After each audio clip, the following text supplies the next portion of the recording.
Welcome to Khan Academy Pakistan. So students, आज का हमारा टॉपिक है सैम्पल प्रॉब्लम 9.1।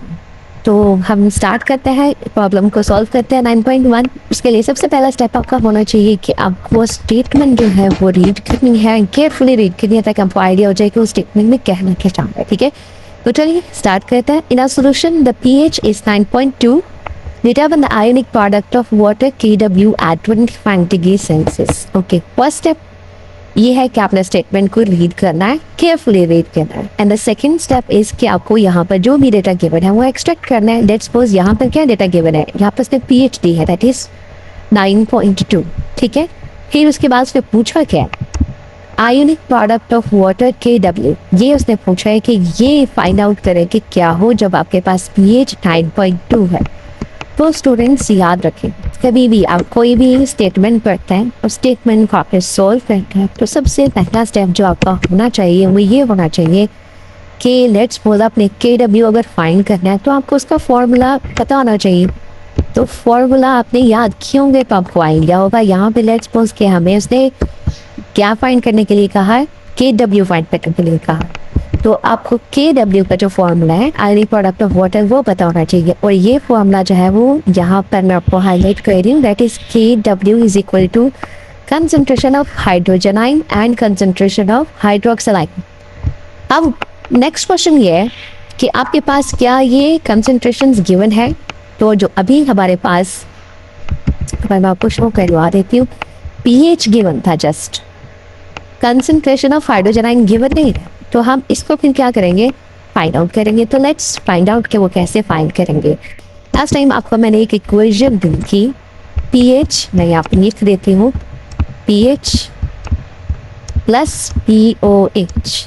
ये किसके इक्वल है स्टूडेंट्स, रिकॉल करने की कोशिश किया करें। जब भी कभी भी आप लेक्चर ले रहे हो तो जो भी क्वेश्चंस या जो भी एक्सप्लेनेशंस चल रही होती हैं तो उसके रिजल्ट्स को फाइंड आउट करने की कोशिश किया करें। जैसे यहाँ पर pH प्लस POH, तो आपके माइंड में फौरन से आना चाहिए कि किसके इक्वल होता है, 14 के इक्वल होता है। ठीक है, अब क्योंकि अकॉर्डिंग टू दिस फॉर्मूला ये Kw is equal to hydrogen ion concentration and hydroxyl concentration, इस फॉर्मूले के अकॉर्डिंग आपको हाइड्रोजन आयन की कंसंट्रेशन फाइंड करनी है। तो वो कैसे फाइंड करेंगे, थ्रू pH फाइंड करेंगे। तो हम फाइंड करते हैं कि उसको कैसे फाइंड करेंगे। यहाँ पर ये फॉर्मूले को पहले आपने याद रख लेना है, pH plus POH is equal to 14। अब यहाँ पर इस pH को जब मैं इस साइड पर लेकर जाऊँगा इक्वेशन की, नेक्स्ट साइड पे जब लेकर जाते हैं तो ये आपके पास यहाँ पर पॉजिटिव में है, इस साइड पे जाएगा तो ये क्या हो जाएगा, नेगेटिव आ जाएगा। तो 14 ऑलरेडी यहीं पर है, pH शिफ्ट हुआ तो उसका साइन भी क्या हो गया, चेंज होगा, दैट इज माइनस pH। ठीक है, POH एज इट इज। अब आप POH फाइंड कर सकते हैं कैसे, 14 pH आपके पास गिवन कितना था, 9.2। अब आप 14 में से माइनस कर दें 9.2, that will be equal to 4.8। तो आपके पास POH किसके इक्वल आया, 4.8 के इक्वल आया। ठीक है, अब आगे देखें, आगे उसने क्या किया है कि आपको तो कंसंट्रेशंस फाइंड करनी थी ना, हाइड्रोजन आयन की और हाइड्रोक्साइड आयन की। अभी हमने फाइंड क्या किया है, POH फाइंड किया, दैट वाज 4.8। ठीक है, क्योंकि हमारे पास pH है, POH भी है, तो आपको ये पता होना चाहिए कि जो pH है वो किसके इक्वल होता है, negative log of hydrogen ion, और POH किसके इक्वल होता है, negative log of hydroxide ion concentration.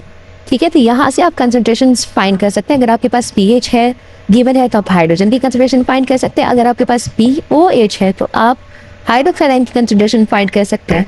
तो इसलिए हमने pH तो गिवन था 9.2, तो हमने POH फाइंड कर लिया, नाउ दैट इज 4.8। ठीक है, अब हमने नेक्स्ट स्टेप हमारा क्या है कि हम हाइड्रोजन आयन कंसंट्रेशन फाइंड करें। तो हाइड्रोजन आयन कंसंट्रेशन किसके इक्वल होता है, एंटी लॉग मतलब minus log of hydrogen ion. तो आप एंटी लॉग ले 9.2 का, आप कैलकुलेटर से ले सकते हैं। कैलकुलेटर में 10 पावर ऐसे लिखा होगा 10 पावर x, या फिर आप शिफ्ट लॉग अगर प्लस करते हैं, टाइप करते हैं शिफ्ट लॉग 9.2, तो तब भी आपके पास जो है एंटी लॉग आ जाएगा। अब आप कैलकुलेटर से इसको फाइंड आउट करें, कैलकुलेट करें, तो आपके पास हाइड्रोजन आयन की कंसंट्रेशन अप्रॉक्सीमेटली किसके इक्वल आएगी, 6.3 मल्टीप्लाई 10 पावर माइनस 10। ठीक है, अब सेम ऐसे ही आप POH यूज करते हुए हाइड्रोक्साइड कंसंट्रेशन फाइंड कर लें। जैसे यहाँ पर उसने क्या किया, सेम देख POH किसके इक्वल होता है, negative log of hydroxide concentration. तो आपके पास POH किसके इक्वल था, 4.8 था। तो अब आप 4.8 का क्या ले लें, एंटी लॉग ले लें। सेम कैलकुलेटर्स ले लें, जहाँ पे 10 पावर x लिखा है, 10 पावर में आप -4.8 लिख दें, या फिर शिफ्ट लॉग प्रेस करें 4.8, तब भी आपके पास जो आंसर आएगा that will be equal to approximately equal to 1.6 multiply 10 power minus 5। ठीक है, तो अब स्टूडेंट्स हुआ क्या है, अब हमने यहाँ पर जो वैल्यूज़ हैं वो फाइंड की है POH एंड OH। हाइड्रोजन के लिए हमने क्या फाइंड किया था, दैट इज 6.3 हाइड्रोजन कंसंट्रेशन, और जो OH कंसंट्रेशन हमने फाइंड की है that is 1.6 multiply 10 power minus 5। ठीक है, तो अब स्टूडेंट्स हमारे पास जो है वो